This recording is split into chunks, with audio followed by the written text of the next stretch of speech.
Pokemon 151 in Japanese has recently had a huge reprint with a lot of the booster box prices falling. What about English 151? One question I get asked by you guys so much in the comments is, Jace, will 151 English get reprinted, and what will they reprint? And if they do reprint it, what will happen to the prices of not only the sealed product, but also the single cards? Well, today we'll be covering all of that. Let's get into it. Alright guys, Pokemon 151, arguably the best set in the Scarlet and Violet era. Everybody loves this set. Sealed product prices are going up, and they have been for a while, and it's getting harder and harder to get hold of stock at a reasonable price. Now when I talk about a reasonable price, I mean just even at retail. Most Pokemon products actually sell for less than MSRP. That's usually the case, right? We get booster boxes, for example, and things like that. Whereas with Pokemon 151, it's getting so hard to get hold of stuff that it's now more expensive than the recommended retail price. Over here in the UK is a prime example. Now you'd be looking at least £7.50, maybe even £8 a booster pack for 151, which is definitely not supposed to be the price of 151. I mean, when it came out, it was £4.50 a pack. If you bought an ETB, it was the equivalent of £5 a pack. But now we're looking at, you know, £7.50, £8. Even some places selling as high as £10 per booster pack of 151. And if you look at the booster bundles, they're really expensive. ETBs are on the uptick.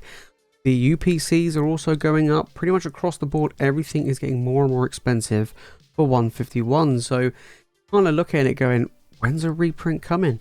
It's got to be coming, right? Now I think there will be. I don't know what they'll reprint, but I do think there will be one. I don't know how big it would be. I don't know when it will be.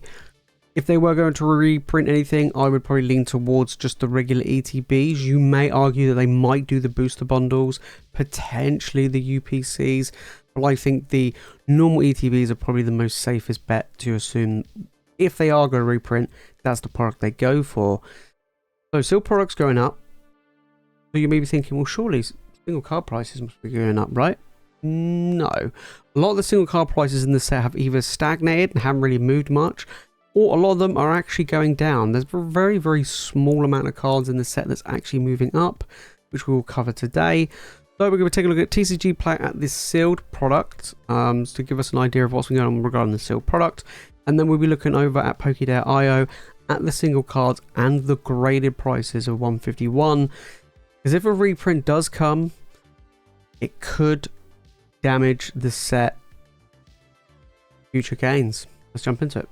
Okay, so we're looking at TCG Play at the sealed product today, and we're going to be seeing what's going on. So normal booster packs, loose booster packs over in the US, you're looking at $6.41.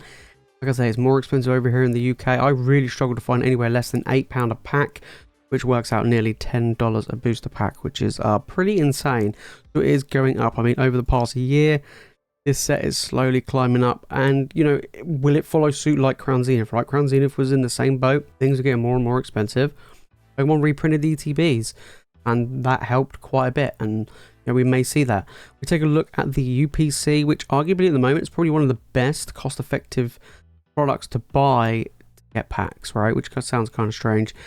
So we're looking at $117. It is on the uprise. We saw the Charizard UPC recently, and that has been going pretty well, in all honesty. Over here in the UK, you can pick these up, and they're about 125 to 130. So again, they are more pricey over here than they are over in the US. I mean, over the past year, it still hasn't gone up to these like crazy pre-order prices, but it is still slowly trickling up from the low as well, 95. So it is on the uptick for the UPC. You do get the 3 promos. Their value has dropped. They're not that expensive. Same with all the other accessories, but it's mainly the packs. Just because 151 is proving harder and harder, more expensive to get hold of. Then we look at the ETB, $62 for the ETB. Over here in the UK, these are about £70. So what you're looking at, you know, something along the lines of $80+ for one of these. Like I say, it is a lot more expensive over here for 151. Over the past year, it's pretty much the highest it's been over the past year for this ETB. It did actually drop below $50 and then on the uptick. So over in the US, it's actually not too bad, but over here in the UK, yeah, we are getting pretty slammed.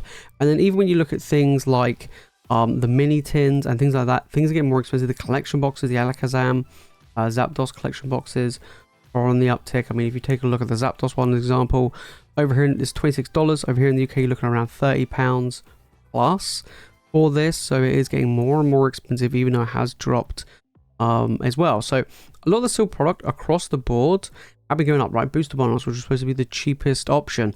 They were selling when they first came over here for £24 a booster bundle, and now you're looking at $40. It's about £40 for 6 booster packs, which you know, is quite pricey, of course. Yeah, it was quite high, and it's actually gone down over time, which is actually quite interesting. So still not the cheapest option, but you know, it's a different option. All right, so that is the Seal products. As a rule, Seal product across the board has been going up. The UPC, the ETBs, and the like are on the uprise. Like I say, with booster packs going up as well. But over here in the UK, things are a little bit more expensive when it does come to Seal product.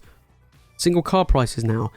You would think that the single card prices would actually go up, right? If Seal products going up, single prices go up. We see it in the Sword and Shield era. Pretty much all of the big chase cards in the Sword and Shield era have gone up because of the Seal products gone up. Now that's usually down to, you know, availability. Well, availability of 151 is still not that easy to get hold of. So what is the situation regarding the single card prices? So they haven't really done much. As we can see here, we've got the Charizard at $120 or nearly $120. Now this card, as you can see, has quite a high population already in PSA 10s at $370 roughly. As you can see, this is the PSA 10 line. This is the green line. So many people grading this card and getting 10s at over $500, and now it has dropped quite a bit. Slowly ticking up slightly, but it did actually drop to as low as 300 or under 300 for a PSA 10 Charizard. We've got 112 on eBay, 180 on TCG Play, 130 on Card Market, and we've got quite a lot in PSA 9s. Don't forget, in the Scarlet and Violet era, it's getting a lot harder to get PSA 10s, which is good in the long run if you have, you know, graded cards. So we look at the market price and the TCG player price. TCG is in the orange. They've pretty much been neck and neck the whole time of the value of this card, but if you look overall, the card has actually overall been dropping over the period of time to as low as $100, and it's slowly trickling back up to 120, but it was 120 a year ago, so, or 6 months ago, sorry. So you would think that this card, if things are getting harder and harder to get hold of, to start trickling up. But that's not the case. That's not the case, and this is still one of the most expensive cards in the Scarlet and Violet era. I think now the Greninja has overtaken it. It's still holding a pretty price tag, but you expect the biggest card to climb, and it has started to climb a little bit over the past few months. But then you kind of look at the rest of the set. Now, I've said this before, I judge how good a set is for the future based on how many cards are over 10, 20, 30, $50, $100, right? It's got to have a good solid amount. We saw with a lot of good, strong performing Sword and Shield era sets that have done very well. Example would be Evolving Skies. A lot of people have said they believe that 151 is this era's Evolving Skies. I don't believe it is, only because it's not a main set. If it was a main set, I think it'd be a completely different story. But however, I do feel like that isn't the case with this. I would probably compare this to maybe like a Hidden Fates or a Shining Legends or something like that, but this is definitely not an Evolving Skies. If you look at the card values of this set, this is definitely not an Evolving Skies level set. Even if you compare this to some of the other Scarlet and Violet era sets, I know it sounds crazy, single card prices, this doesn't even compete against some of the other Scarlet and Violet era sets. You take a look at Temporal Forces, you take a look at Twilight Masquerade, you take a look at Paradox Rift, right? A lot of these sets, even Powder Evolved, a lot of these sets have quite a few cards that are above that $10, $20, $30, $40, $50 range. Quite a few. Especially the more recent ones, just because the pull rates are so tough. Now, a lot of those might be playability cards, but they still hold very, very good value. And we take a look at this set. I mean, we have, what, 5, 10 cards. We have 10 cards that are $20 or more. And then we go further down. We have, what 5, 10, 15, 20, 23 cards over $10. That's less than some of the other Scarlet and Violet era sets. And this is without a reprint. And I've mentioned it before, if this does get a reprint, even if it's just ETBs, right? If it's on the same level as the reprint they did for Crown Zenith, which was just ETBs, the prices will fall. which then makes it even harder for these sealed products, the ETBs and the like, to gain value over time. You know, we're starting to see currency have now starting to trickle upwards. Look at a long time. I say a long time, but a decent amount of time, right? Now we want to see what will happen with 151. So take a look at some of the top cards. You guys get an idea of what's been going on. So Blastoise is the next biggest at $42, which is actually, if I'm being honest, quite poor. It is quite poor for a set that's so loved and hyped. It is quite poor. So we're looking at, yeah, 42, 42, and 48. I have one in my collection, but it's dropped a lot, to be fair. So over the past 6 months, PSA 10 value went from 300 to dropped 50% in value in a PSA 10. That's crazy. Let's take a look at the raw price for the Blastoise. Overall, it has been falling. It was around $50 6 months ago, just over $50.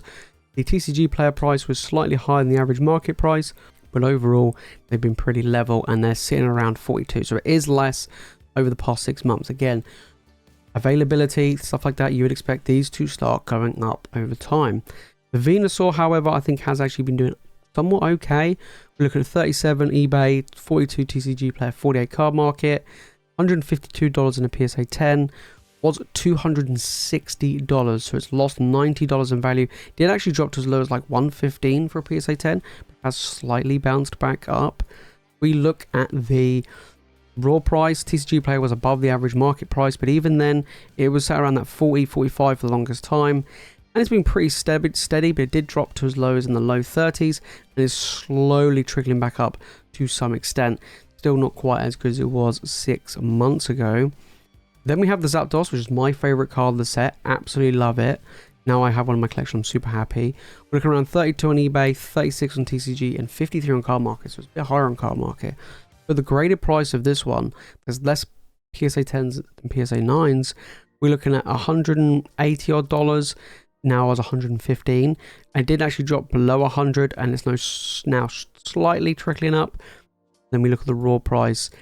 It's on the downward trend, you know, very neck and neck. TCG player been slightly ahead of the average market price. We were looking at around $40 odd, you know, low 40s, to now being around 30 on average. I mean, card market's boosting up a little bit. So big card still falling, and this is a trend that we're going to be seeing quite a lot. Full Art Charizard, another big card in the set. I think this one's been doing a bit better than some of the others, but raw price we're looking around 37, 35, and 58, so higher on card market. Graded price was around 160. We're now looking around $90 odd, which is doing okay. And then we're looking at around 35, and it's been pretty consistent, this one. It did dip a little bit, but then it bounced back up to basically back to where it was 6 months ago. So this one's actually performing quite well, which you know, it's pretty good, right? So we look at, like, give you an example. We go through like the illustration rares, the normal ones. We know about the Charmander was doing very well at one point. So let's take a look. We got $26, 26 and 33, 140 in a PSA 10. So it's actually pretty good to get these graded. If you do have these, guys, make sure to get them graded. So we look at the graded price, and it's actually pretty good compared to some of the others. Actually holding pretty well. Let's look at the raw price. However, it was around $30, so TCG player was a bit higher, sitting around that 30, whereas the market price was around the high 20s. Then they started to dip, both of them. And now the Charmander is actually cheaper than what it was 6 months ago. And we've been seeing this trend pretty much across the board. I mean, we look at like the Erica's Invitation, talking about a card falling in value. Look at $23, 18 and 22, only 62 in a PSA 10. It was 180, so this has dropped 60%, 2/3 in value over the past 6 months in a PSA 10, which is a big ouch. And then we look at the raw price, being pretty steady on the market price. I mean, literally near enough steady, but TCG players fallen. So this is a card that has fallen from grace. I mean, we can't go back even further than 6 months, but if we go back further than 6 months, you can see how much this card has really fallen from its over $100 price tag. So a lot of the cards across the board in this set have been falling, and they're not holding a huge amount of value, especially for the cost of a pack. The things are getting more expensive now. It is worrying, because if a reprint does come, I wouldn't be surprised if a lot of these will become, you know, the $20 card become $10 cards, the $10 cards become under 10. Like, I expect a lot of these to drop like 40+%, 40+%, 40-50+%. It's crazy. You know, it's crazy to think. It's interesting, right? You can get a whole master set of this for $805. A lot of the PSA 10 prices have fallen. You know, it sounds crazy. Could it go the same way as Celebrations? Who knows? So there you have it, guys. That's what's been going on with Pokemon 151. Can't deny it is a great set. You know, absolutely, people love it. People love Celebrations. You look at where Celebrations is now, and I will be doing an upcoming video about it, but if you look at Celebrations, honestly, guys, it has done absolutely nothing. When you looked at Celebrations, you're like, this would be a home run set to invest in, right? It's been out, what, 3 years? Hasn't really done much. I mean, the UPC shot massively when it first came out. Single card prices have just stagnated and fallen to really low prices, and it's not even worth opening up, really, Celebrations, just because there's just so much around and the value's not there. 151 could potentially go the same way. I know it's hard to get hold of, and I know that everybody loves it. I mean, I love it. You know, it's just nostalgia. It's OG. But the value there, apart from outside of the Charizard, is just not there, guys. You know, and this is one of these things where I thought, you know what? You know, I did a video maybe a few months ago, beginning of the year, saying how good 151 is and not falling in card prices. It was a strong performing set. These cards were holding strong rather than most cards and most sets fall after release, especially from such a large release like 151 has had. I was like, you know what's doing really well? Now it's starting to fall when there's less of it around. Maybe people are thinking a reprint's coming. I think there will be. If a reprint does come, this may not actually be one of the best sets to invest in. Who knows? It all comes down to what Pokemon decide to do. If no more reprint comes, then I do think this is still going to be a home run. Of course, I still think if you can pick up some, maybe have some. I know a lot of you guys already have a lot of 151 already. But I think they'll probably do an ETB. If they were to reprint anything, it would probably be an ETB. If you made this far in the video, guys, and you've enjoyed it, make sure to smash the like button and make sure to subscribe for more Pokemon content. Let me know your thoughts down in the comments about 151. Do you think that a reprint's coming? And if it does, will this set get worse? The value drop? I think the value will drop. That's what always happens when a reprint comes. But will it bounce back? That is the thing. Will it be strong enough and good enough to bounce back in the future? We thought Celebrations would, and it hasn't. Crown Zenith has bounced back because it is a strong, good set, and I kind of feel like because it's the end of the Sword and Shield, has that additional thing for it. Because this is 151, there's a lot of nostalgia behind it. This might hold strong as well. Hopefully, time will tell. But that is it regarding 151. If you know what's going on in the Pokemon market right now, make sure to click the video on screen. If you made this far into the video and you've enjoyed it, make sure to smash that like button, make sure to subscribe for more Pokemon content.